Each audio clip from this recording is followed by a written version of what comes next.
Should I, 45M, let my ex-wife, 45F, move in with me after our divorce? This is a throwaway account. Too much personal stuff on my main. All names are fake, of course. I am a 45-year-old man, divorced with one daughter, Lily 18. My ex-wife, Thelma, also 45 years old, and I split 2 years ago after 20 years of marriage. I will admit that I am not, nor will I ever be perfect. I do like to think I was a good husband and am a good father. While married, I did my best, trying to keep up with the majority of the housework, 60-40th split on that, with me doing the most, while working 40 to 50 hours per week. I tried to be attentive and caring, never forgetting anniversaries, birthdays, and so on. I did let my body go a bit as the years went by, and I admit that I am not the most exciting guy in the world. Still, I listened to my wife and did what I thought she wanted/needed to keep our marriage happy. Thelma seemed happy with me, and bragged to her friends, saying I was a good husband. I suppose that was a lie, as Thelma decided she wanted to get railed by some 30-year-old guy she met at her job. When I caught Thelma,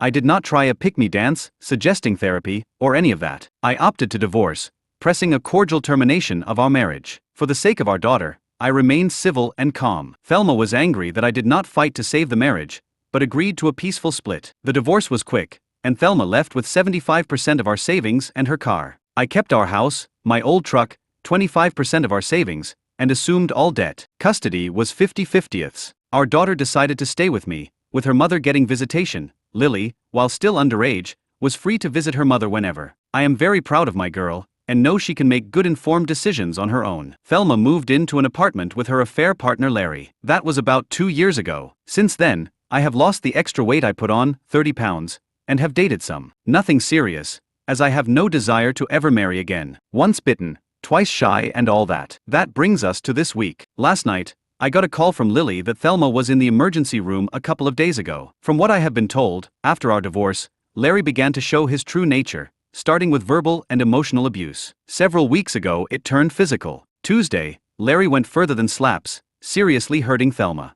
Without going into details of her injuries, it was enough for the ER to keep Thelma overnight and for charges to be pressed on Larry, even if Thelma didn't ask. Thelma has nowhere to go and her funds are all but gone due to her spending since our divorce. The apartment she was in Larry's name, so she cannot go back there. She is currently staying in a cheap hotel room, but will have to leave in the next couple of days due to lack of money. Her father passed 6 years ago and her mother is in an assisted living home. Her sister lives 600 miles away, and Thelma cannot move due to her job. She has no close friends that can take her in. Our daughter lives in a dorm, so Lily cannot let Thelma stay there. Unless she can find someone willing to take her in soon, Thelma will be homeless or in a shelter. Lily called me to ask if I would be willing to let Thelma stay with me until Thelma is able to find an apartment or somewhere to go. I am, literally, the last hope Thelma has. Now to my problem. Should I open my home to let Thelma back in?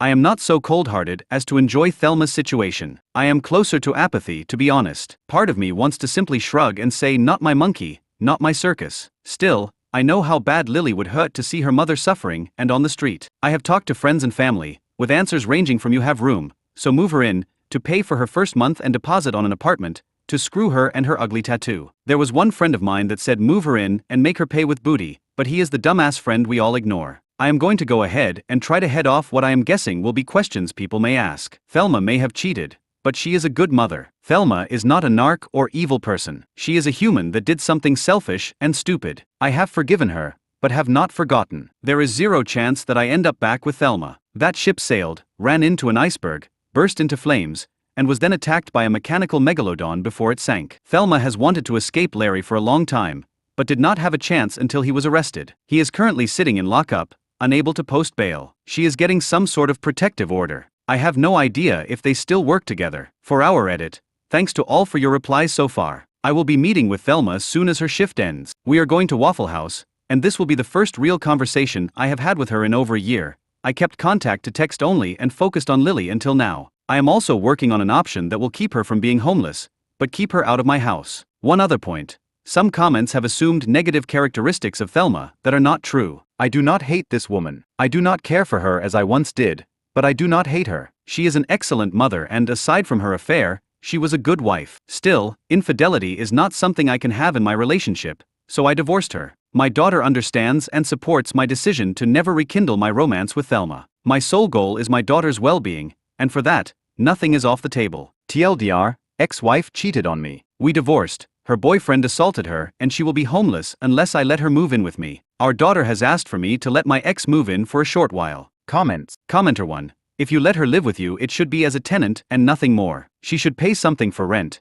even if it's only $10 a month. And you should have a signed lease agreement. That way if you need .to it might be easier to evict her. Commenter 2.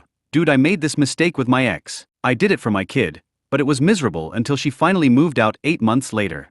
Only do this as a last resort. Up. Yeah, this is the last resort. Kind of a break glass in case of fire situation. Thankfully, I may have an option I didn't think of until I talked to my uncle an hour ago. Update. Years ago, my father bought a house for his younger brother, who has dealt with mental and physical issues his entire life. My father, in his later years, added my name to the deed to help ensure someone could keep a roof over my uncle's head. Now that my uncle is getting older and has retired, wants to move in with his sister and live a basement apartment at her house that will be perfect for him. The initial plan was for us to sell the house and give half the sell price to my uncle. Plans change. It cost me quite a bit, but I bought out my uncle's half of the property, removing him from the deed. I added Lily, my daughter, as an owner to the property, which now has my name and hers. Thelma signed a rental agreement and has moved in there, paying a small amount of rent. This takes care of Thelma's living situation, keeps her out of my house, and sets up Lily for the future with a place of her own, should she ever need one. Lily is extremely happy with this setup, knowing her mom is safe and has a place to live. The rent is little, far lower than market, but it covers insurance and other upkeep. Thelma is using her employer's assistance program for some therapy visits to deal with some mental health issues after living with Larry. I am 100% sure she is over him and will not be welcome in her life. Over the past 2 weeks, I have seen Thelma is a changed woman. I don't quite know how to word it, but she seems more thankful for what she has and less impulsive. More than anything, she seems focused on trying to fix her life. That leaves me. My kid is happy and I got her primed for a good life. Yes, it cost, but it was just money. If it means I have to work a few more years, so be it. In the end, it will be worth it to give my princess the best launch into the world I can give her. A few days ago, I was in a minor accident, leaving me a little banged up. Thelma came over to cook for me and we talked for quite a while. We discussed where we are at in our lives and so on. She is still a beautiful woman inside and out. I know people are quick to condemn cheaters to be branded with scarlet letters and to be beyond forgiveness. Granted, there are some terrible people out there that revel in infidelity. Thelma is not one of them. She is a good person that did something very, very selfish and stupid. She has paid for it. Both Lily and I have forgiven her. Time to move on. I had a question about what happens if Thelma starts dating again. Well, so what? She is not my wife anymore. We are not in any sort of committed relationship. She is free to date or not as she desires. As far as me and Thelma getting back together, the answer is no. I will never marry again. Anyone, for any reason. I am burned on the concept and will not bind myself to someone that way. I really don't think I want to be in a committed relationship either. No, I am not bitter. I am happy for the friends and family that I have in marriages and the like, but I cannot bring myself to get in that sort of situation again. At best, I may date casually or have a FWB situation should the opportunity arise. Otherwise, I am solo. TLDR. X is living on her own in a house co-owned by me and our daughter. X is starting therapy. Daughter is happy. Comments. Commenter 1. I'm very glad you were able to find a solution that worked for all parties involved. Commenter 2. You're a very good man. Very good. I'm glad everything worked out. You're a true good example for your daughter.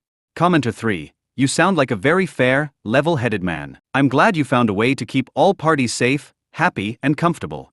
Your daughter is blessed and your ex is lucky, and probably kicking herself for her past choices.